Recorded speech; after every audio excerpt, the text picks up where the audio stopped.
주시나니 영광의 그날에 이르도록 언제나 주만 바라봅니다. 맘속에 시험을 받을 때와 무거운 근심이 있을 때에 주께서 그때도 같이 하사 언제나 나를 도와주시네. 언제나 주는 날 사랑하사 언제나 새 생명 주시나니 영광의 그날에 이르도록 언제나 주만 바라봅니다. 내 몸의 약함을 아시는 주 못 고칠 질병이 아주 없네. 괴로운 날이나 기쁠 때나 언제나 나와 함께 계시네. 언제나 주는 날 사랑하사 언제나 새 생명 주시나니 영광의 그날에 이르도록 언제나 주만 바라봅니다.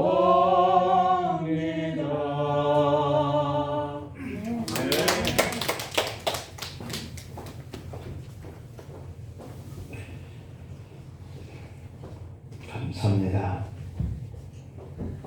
내 몸의 모든 정편 우리 주님이 다 하실 줄로 믿습니다. 찬양의 가사대로 주님이 늘 함께 해주시는 역사가 이번 주 안에도 일어나기를 바랍니다. 오늘 제목은 주가 쓰시도록 하자 하는 말씀입니다. 그 샘플만 봐도 알아요 라고 하는 이 광고로 그 유명한 이 참좀 그 화장품 설립자가 김광석 장로님이십니다. 그분이 쓴 그 저서 속에 보면 주가 쓰시겠다 하라 라고 하는 이 내용 중에 이런 사연이 있습니다. 서울로 올라가서 성공하리라 라고 하는 이런 꿈이 있었던 그분이 그 약대를 졸업한 후에 을줄에 4평짜리 약국을 개업을 했어요. 밤마다 이 좁은 약국에서 이 피부병 약 연구에 몰두를 했는데 그는 이 피부병 그 특효약을 개발하고 피부병 전문 피부 약국을 열어서 전국적으로 명성을 떨쳤습니다. 그러나 이 약은 의사는 의사에게, 약은 약사에게라고 하는 것처럼 이 병원에서 이제 처방되어진 대로 약을 판매해야 하는 그런 구조로 이렇게 바뀌면서 이 약국 안에서 스스로 개조해서 만들어지는 이런 약이 이제는 불법이 되게 된 이러한 때가 시작된 거죠. 그럼에도 불구하고 계속 그와 같은 일을 해왔기 때문에 하다가 보건범죄 단속범에 걸려가지고 검거되어서 범법자로 쫓기는 신세가 되었습니다. 5개월 동안 도피 생활을 하면서 고통의 시간을 보내던 그는 마지막으로 찾은 양산 풍도사에서 인생을 끝내려고 마음먹고 들어갔습니다. 자신의 기사가 실린 그 신문을 그곳에서 우연히 보면서 억울함과 그리고 답답함으로 눈물을 흘리다가 자신도 모르게 하나님을 부르기 시작했습니다. 그러다가 그는 산에서 내려와서 자수를 하고 56일간 구출 생활을 마친 후에 신앙생활을 하기 시작합니다. 기도 중에 새로운 사업을 구상한 그는 1984년 직원 10명과 함께 기초 전문 화장품 회사 참존을 설립합니다. 청개구리 경영 방식으로 스킨과 로션 등 기초 화장품만 생산하던 참존은 드디어 국내 브랜드 파워 1위 기업으로 선정이 되었습니다. 김 장로님은 부채가 많은 가운데서도 그는 11조 생활을 시작했습니다. 기업은 내 것이 아니라 하나님이 주신 것이야 라고 생각을 하면서 중국의 연변의 과기대와 미국 플러스 신학대에 장학금을 보내는 일들을 통해서 끊임없이 주님이 주신 그 일이다 생각하고 그렇게 선교를 시작해요. 오늘 본문 2절 6절 말씀을 보면 너는 맞은편 마을로 가라. 그리로 들어가면 곧다시 아무 사람도 타보지 않은 나귀 새끼가 매여 있는 것을 보리니 풀어 끌어 오너라. 만일 누가 너에게 왜 이리 하느냐 라고 묻거든 주가 쓰시겠다 하라. 그리하면 즉시 이리로 보내리라 하시니, 이 말씀은 바로 이 플러스 신학 때에 100만 달러를 기부하기로 한 그의 입에서 나온 그런 선구 암송문입니다. 여러분, 이때부터 이 김 장로님의 물질관은 주가 쓰시겠다 하라 라고 하는 물질관으로 바뀌기 시작해요. 김 장로님은 이렇게 말합니다. 주님은 물질뿐만 아니라 생명의 주인이십니다. 주께서 쓰시겠다는데 뭐라고 하겠습니까? 그저 순종할 따름입니다 라고 하는 신앙관으로 바뀌기 시작한 거죠. 주가 쓰시겠다면 언제까지든지 언제든지 아끼지 않겠다라고 하는 그런 신앙의 고백을 그 저서에 남겼어요. 김 장로님은 노드십, 다시 말하면 주님이 나의 삶의 주인이 되신다라고 하는 그런 기준으로 살아가는 이러한 신앙자였어요. 주님이 나의 삶의 주인 되심을 인정하느냐 인정하지 않느냐 그 여부에 따라서 그 사람의 인생관이 완전히 달라진단 말이죠. 여러분, 주님이 여러분들에게도 주인이 되시기를 간절히 소망합니다. 네. 주님은 우리에게 뭔가 나의 주인이시지 라고 하는 이러한 신앙관, 예수님이 나를 위해서 무엇을 하셨는가 하는 것을 우리가 생각하면 그분이 나의 생명의 주인이시구나 하는 이러한 것들을 발견할 수 있는 것이거든요. 예수님이 나를 위해서 얼마나 큰 고통을 당하면서 희생을 하셨는가 라고 하는 것을 우리가 기억하면서 사는 것이 그 주님은 나의 주인으로 여기면서 사는 삶이 되는 거예요. 우리를 위해서 십자가를 통해서 이루어놓은 이 구원의 복음을 치러 나르는 그런 나귀가 되어야 할 줄로 믿습니다. 그게 바로 나귀 새끼가 주님을 그 등에 태우고 예루살렘으로 입성한 이 장면인데, 그때 이 나귀는 바로 오늘 우리들이에요. 우리 개인이에요.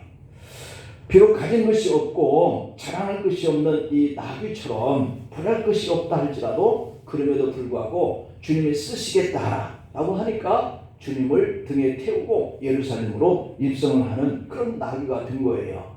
주여 내가 여기 있나이다 하는 이사야의 그런 신앙의 고백처럼 말이죠. 오늘 또 우리가 내가 너를 좀 써야겠다 라고 한다면 주여 내가 여기 있나이다 라고 하는 이런 신앙관, 이것이 바로 우리가 주님을 주인으로 모시는 이러한 믿음의 생활을 할 수 있게 되는 것이거든요.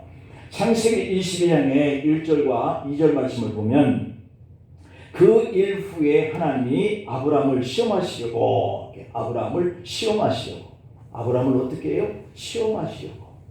하나님이 우리를 시험하시는 것은 우리에게 순간적으로 고난이 올 수 있는 그런 부분이에요. 그런데 그 고난을 우리가 하나님이 나에게 주시는 고난이기 때문에 피할 길도 주시겠지라고 하는 이러한 생각을 가질 수 있어야 우리는 그 고난을 우리는 그 시험을 통과하게 될 줄로 믿습니다. 그래서 오늘 이 아브라함을 하나님이 부르셔요. 부르시는데 시험하시려고 부르시되 아브라함아 하시니 그가 이르되 내가 여기 있나이다 라고 했어요. 여호와께서 이르시되 네 아들 네 사랑하는 독자 이삭을 데리고 모리아 땅으로 가서 내가 네게 일러준 한 산 거기서 그를 번제로 드리라 라고 되어 있어요. 아브라함에게 하나님이 시험하시기 위해서 부르신 그 목적은 그 아들 이삭을 번제단에 올려서 하나님께 번제로 드리는 일이에요. 말도 안 되는 일이잖아요. 내 사랑하는 아들을 내가 좀 내 마음대로 좀 한 1년만 쓰겠다라고 해도 그게 말이나 됩니까? 라고 할 수도 있는 그런 부분인데 주기라는 거예요. 하나님 앞에 제물로 말이죠. 있을 수 없다라고 생각할 수 있는 문제가 아브라함에게 주어졌으니 그게 아브라함에게 시험인 거죠. 하나님이 아브라함을 부르신 것은 시험을 하기 위해서다라고 이렇게 분명하게 손을 그어놓았죠. 자, 그에게 하신 하나님의 시험이라고 하는 것은 독자 아들을 번제로 드리는 것이었어요. 그런데 창세기 22장의 9절과 10절을 보면 참 놀라운 일이 일어납니다. 하나님이 그에게 일러주신 곳에 이르러 아브라함이 그곳에 제단을 쌓고 나무를 벌려놓고 그의 아들 이삭을 결박하여 제단 나무 위에 놓고 손을 내밀어 칼을 잡고 그 아들을 잡으려고 하니 라고 되어 있어요. 잡겠다는 것이죠. 번제물로 드리겠다는 것이죠. 이럴 수가 있을까? 이게 바로 하나님을 주인으로 이렇게 모시고 그분이 쓰시겠다 하면 내가 그것을 주님 앞에 내가 여기 있나이다 라고 할 수 있는 신앙의 모습이거든요. 이게 쉽지 않은 거거든요. 근데 여러분 주가 바로 이 독자 아들 이삭을 쓰시겠다 하니까 아브라함은 그대로 드렸다고 하는 신앙 고백이거든요. 여러분 그러니 하나님이 이 아브라함의 모습을 보고 얼마나 기뻐했겠느냐라고 하는 거죠. 그리고 또 한편으로는 얼마나 깜짝 놀라셨겠느냐라고 하는 겁니다. 그래서 창세기 22장의 15절부터 17절에 보면 여호와의 사자가 아브라함을 불러 이르시되 내가 이같이 행하여 네 아들 네 독자도 아끼지 아니하였은즉 내가 네게 큰 복을 준다. 복을 받을 수 있는 비결이 여기에 있습니다. 또 네 씨가 크게 번성하여 라고 되어 있어요. 하늘의 별과 같고 바닷가의 모래와 같게 하리니 네 씨가 그 대적의 성문을 차지하리라. 세 가지 복이죠. 네가 큰 복을 받고 네 자녀도 큰 복을 받고 네가 뭘 하든지 그것을 다 차지하겠다. 성문을 차지하리라 하는 것은 상대의 나라의 그 성을 빼앗는다 이런 의미인 거죠. 본문에 나온 이 나귀의 주인처럼 주님이 쓰시겠다 하시면 기꺼이 드리겠노라고 실천해야 내가 복을 받고 자녀가 복을 받고 무엇을 기업을 하든지 그 기업의 복을 받는다라고 하는 것이거든요. 자, 그렇다면 주님께서 우리를 쓰시는 삶을 살려고 하면 우리는 어떻게 해야 할 것인가 라고 하는 것이 오늘 우리에게 주는 메시지예요. 그 첫째는 주님을 향해서 우리의 몸이 드려져야 된다. 드려져야 된다. 필라델피아시 이 편집인 이 프레드 세드라고 하는 사람이 그 필라델피아 대학 졸업식에 연설자로 초청을 받아서 학생들 앞에 섰습니다. 그리고 학생들에게 물었어요. 여러분 중에 나무를 톱으로 켜본 사람 있나요? 그랬더니 대개 다 그런 일이 있었다 그래요. 그럴 때 이분이 다시 학생들이 묻기를 그 톱으로 켜진 그 톱밥을 톱으로 켜본 사람이 있습니까? 라고 물었어요. 있겠습니까? 사실 나무를 톱으로 켜본 경험은 있지만 다 이미 켜져 있는 이 톱밥을 톱으로 켜는 사람이 어디 있겠어요? 없다고 그래요. 그러니까 그분도 말을 하는 겁니다. 이미 톱밥은 톱으로 켜져 있기 때문에 또다시 톱으로 켤 필요가 없지요 라고 했어요. 자, 그랬듯이 여러분의 과거의 문제도 이와 같은 것입니다 라고 말을 꺼내기 시작하죠. 이미 지나가 버린 일 때문에 걱정하고 있는 것은 마치 켜져 있는 이 톱밥을 다시 톱질을 하려고 하는 그런 사람과 같다라고 말을 한 겁니다. 아주 큰 교훈이죠. 여러분 이미 흘러가 버린 이 개울물로 물레방아를 돌릴 수는 없습니다. 왜냐하면 다시 내려오는 그 물이 물레방아를 돌려서 내려가는 그 물이 되는 건데, 이미 그 물레를 통과한 이 물은 다시 그 물레를 돌릴 수 있는 물이 될 수 없는 것, 이게 과거의 일이라 라고 하는 거죠. 우리를 메고 있는 이 과거의 부정적인 것들로부터 우리의 마음이 풀어져야 한다, 이런 뜻이죠. 오늘 본문 2절 말씀을 볼까요? 이르시되 너희 맞은편 마을로 가라. 그리로 들어가면 곧 아직 아무 사람도 타보지 않은 나귀 새끼에 매여 있는 것을 보리니 풀어 끌고 오라, 이렇습니다.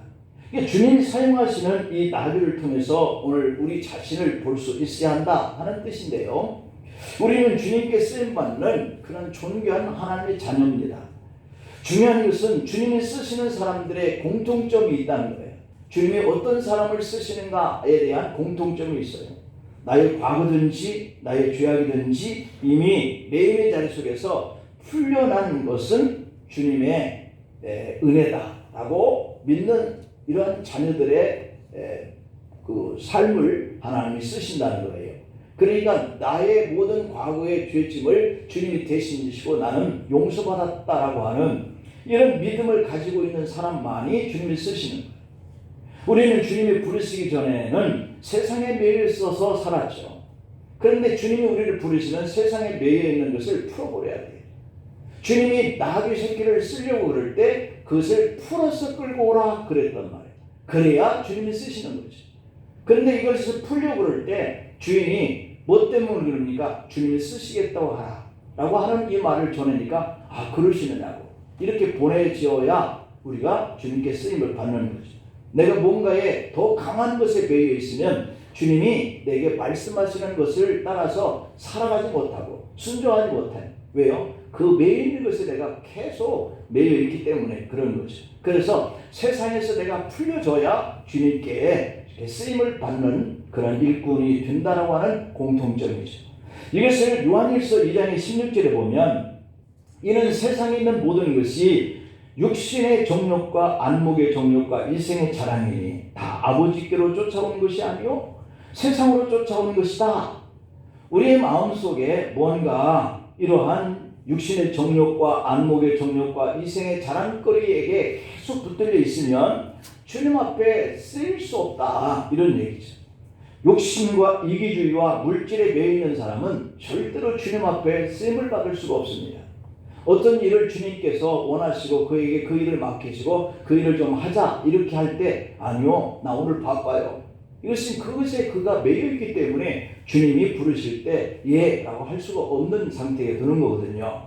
우리 주님이 우리를 이런 육신적인 매임에서 풀어주셨어요.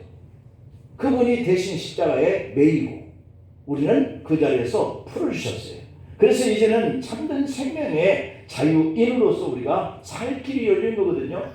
그 길을 열어놨는데도 계속해서 우리가 매여 있다면 우리는 주님의 일에 쓰임을 받을 수가 없다라고 하는 뜻이에요.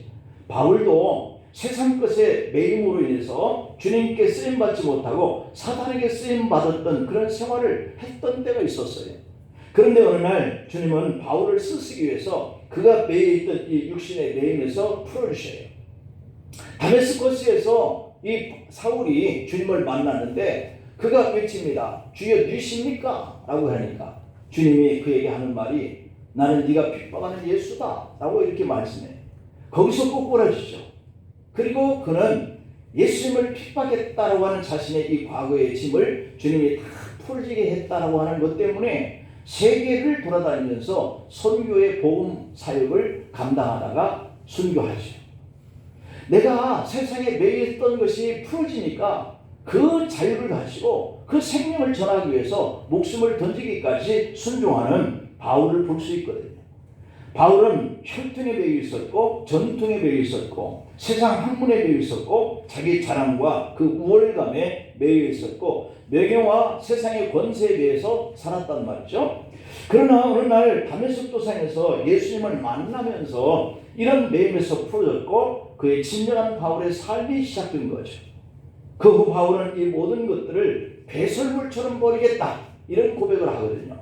오직 십자가에 도만전하겠다 이렇게 고백을 했어요.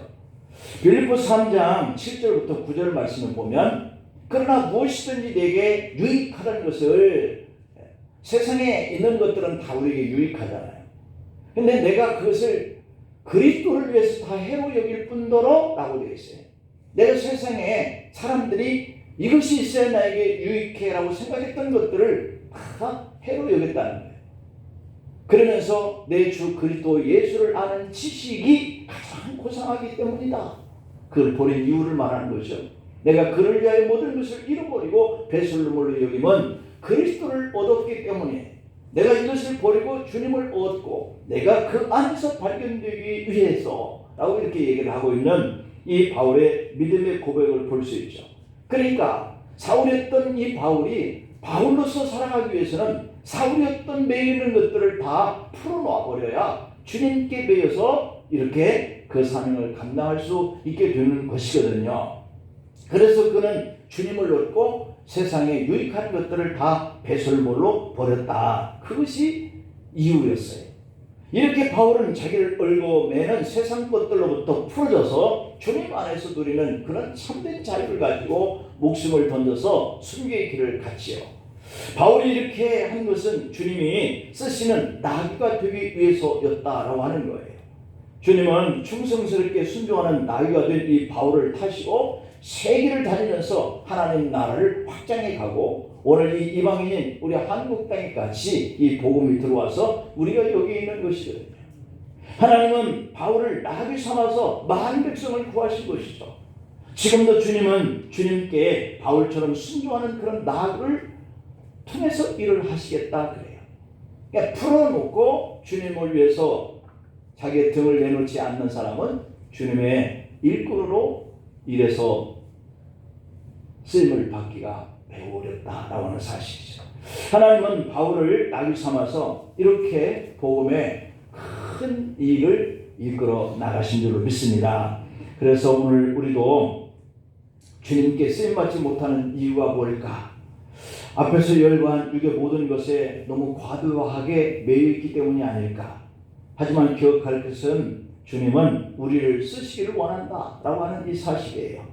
예배를 방해하는 것, 기도를 못하게 하는 것, 전도를 못하게 하는 것, 그리고 자유하여서 곧 아직 아무도 타보지 않은 나귀 새끼가 매이는 것을 보리니 풀어 끌고 오라 하셔서 주님께서 타시는 그러한 존재가 되어야 할 줄로 믿습니다.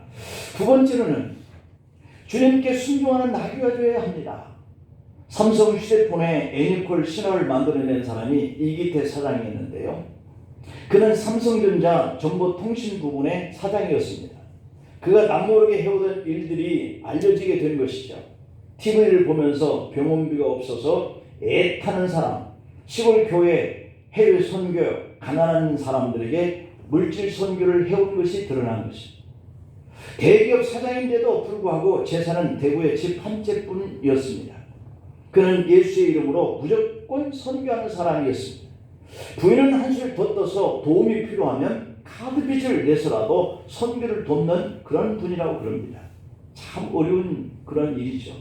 내 이웃을 내 몸과 같이 사랑하라 라고 하는 이 주님의 말씀을 그 두 분은 철저하게 순종하는 그런 부부였습니다. 마치 주님이 쓰시겠다라고 할 때 풀어진 나귀와 같은 것이죠. 이들은 주님께 쓰임받도록 만들어진 그런 아름다운 삶을 산 거예요. 오늘 본문 6절을 보면 제자들이 예수의 이르신 대로 말한 데에 이에 허락하였다라고 되어 있거든요. 그러니까 마가는 이 나귀 새끼를 끌고 가도록 허락한 사람들에 대해서 주인이라고 기록하지 않았어요. 그냥 5절에 보니까 거기에 서 있는 사람들이라고 되어 있어요. 이것은 예수님과 나귀 새끼 주인과 아무 관계가 없다고 하는 것을 말하기 위한 이 마가의 의도적인 그런 표현인 거죠. 만약 나귀 새끼 주인과 예수님과 이미 아는 사이였다면 제자들도 알았을 거예요.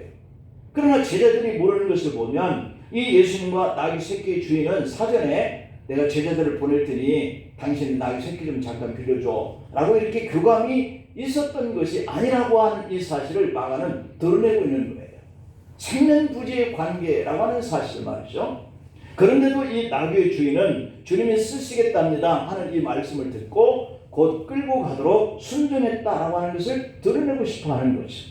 그래서 오늘 이 본문의 말씀은 주님이 쓰시겠다라고 할 때 순종할 수 있는 이러한 사람이 되어야 한다라고 하는 것을 우리에게 교훈하고 싶어 하는 의도가 있는 것이죠. 그런데도 나귀의 주인은 이 생명부지인 사람들이 와서 나귀를 풀어서 주님이 쓰시겠다라고 하는 말씀을 듣고 끌고 가도록 순종했다라고 하는 것을 드러내는 이 사건으로 기록을 남기고 있습니다. 사실 그 당시의 사람들은 매우 가난하게 살았습니다. 나귀 주인에게는 어쩌면 이 나귀가 그의 생계수단이 될 수도 있는 것이죠. 그런데도 선뜻 나귀의 새끼를 내어주는 순종이라고 하는 것은 참 귀한 일입니다. 여러분 다 어렵죠. 힘들죠. 그럼에도 불구하고 주님이 쓰시겠다라고 할 때 내 마음속에서 순종하는 이런 믿음을 바라면서 사는 것, 이것이 주님께 귀하게 여김을 받을 수 있는 거예요. 나사로를 살리시고 문둥병 환자를 고치신 일과 각색 병든 자를 치료한 모든 일을 잘 알고 있었을 겁니다. 주님께 대한 믿음과 신뢰가 있으면 이렇게 나귀 새끼 주인처럼 순종함을 보인다는 것이에요. 이름이 밝혀지지 않은 이 나귀의 주인은 자기의 나귀를 내어준 순종함이 주님의 영광스러운 예루살렘 입성에 쓰임을 받게 되었다라고 하는 이 사실이에요. 여러분, 하나님은 그때나 지금이나 주님께 순종하는 믿음의 성도들을 통해서 교회를 세워가고 있는 줄 믿으시기를 축복합니다. 여러분, 이렇게 주님이 영광을 받으시는 이 일에 순종함으로 주님이 나를 통해서 영광을 얻으시고, 그 영광을 얻으신 주님은 나의 기업에 복을 주시고 나에게 복을 주시고 우리 자녀들에게 복을 주시는 이러한 일들을 일으켜 주신다라고 하는 사실이에요. 세 번째로는 주님을 내 생활 속에 모셔드려야 한다라고 하는 겁니다. 요단강 계곡의 아름드리 나무 세 그루의 꿈 이야기는 아마 우리가 익히 들어서 알 것입니다. 세 나무는 서로의 꿈이 다 달랐습니다. 한 나무가 이렇게 말을 해요.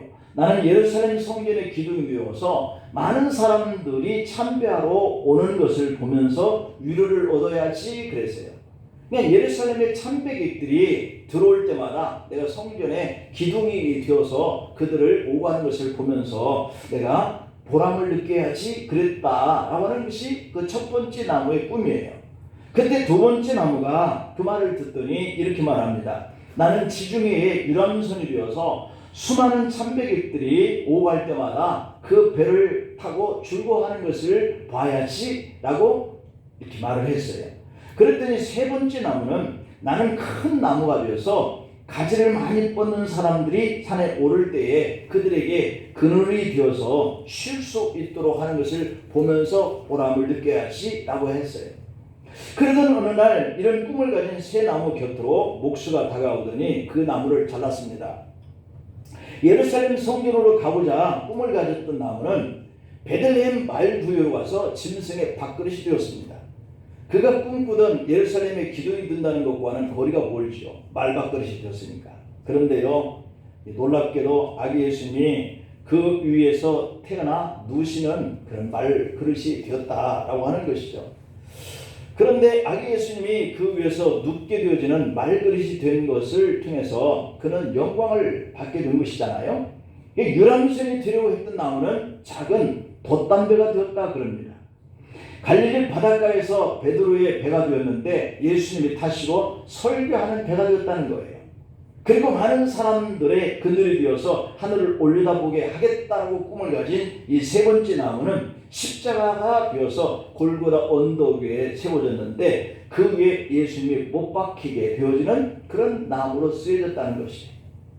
비록 그 각자의 그 꿈은 다 깨어졌지만 깨어진 그 꿈에서도 주님이 태어나실 때 말구에서 누셨던 예수님의 자리가 되도록 쓰임을 받거나 유람선이 들여왔던 나무의 꿈은 무산되었지만 작은 돛담배가 되어서 주님이 그 배에 오르셔서 말씀을 전하는 그런 배가 되었다.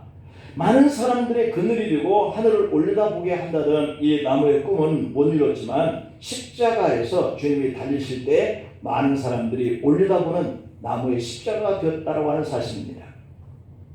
나의 처음의 꿈이 산산조각으로 부서졌을지라도 예수님을 모신 구유가 된 나무처럼 예수님이 말씀을 전할 수 있도록 고기잡이 배가 되게 한 것처럼, 혹은 예수님이 못 박히실 그 나무 십자가가 된 것처럼 주님을 위해서 쓰임받는다라고 하는 것은 내 의도와는 다르지만 영원히 가치가 있는 그런 존재다라고 하는 사실을 말씀하고 있어요.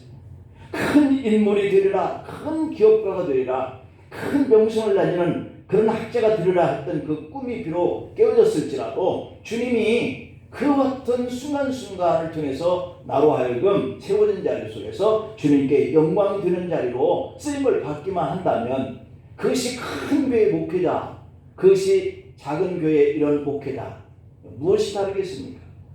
역사의 종말이 올지라도 그 같은 일에 쓰임을 받는 것이 영광이 되는 것이에요.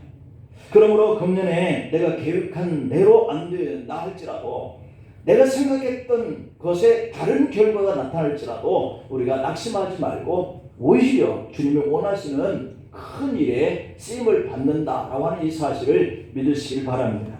오늘 본문 7절을 보면 나귀 새끼를 예수께로 끌고 와서 자기의 겉옷을 그 위에 얹어 놓음에 예수께서 타시니 라고 되어 있습니다.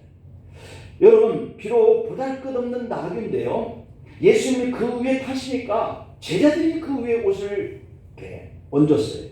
그리고 8절로 10절에 보니까 많은 사람들이 자기 겉옷을 또 다른 이들은 들에서 벤 나뭇가지를 길에 펴면서 앞에서 가고 뒤에 따르면서 소리를 치는데 호산나 찬송하리로다.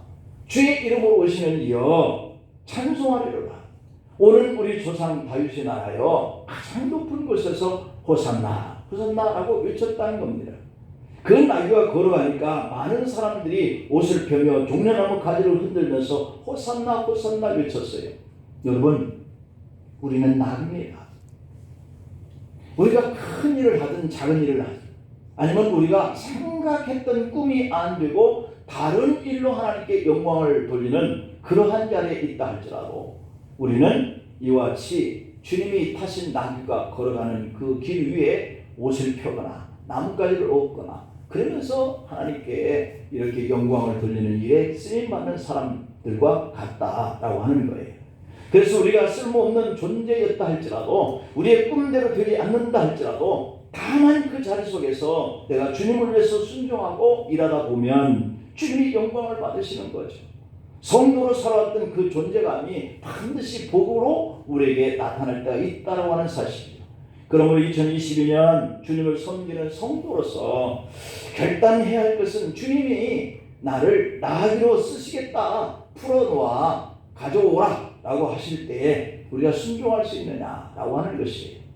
그리고 이제는 과거에 연연하지 아니하고 지금 내가 어떠한 일을 하든지, 큰 일이든지 작은 일이든지 주님이 나를 그 일을 통해서 영광을 받으신다면 내가 그 영광에 쓰임을 받는 귀한 나귀다라고 하는 이 사실.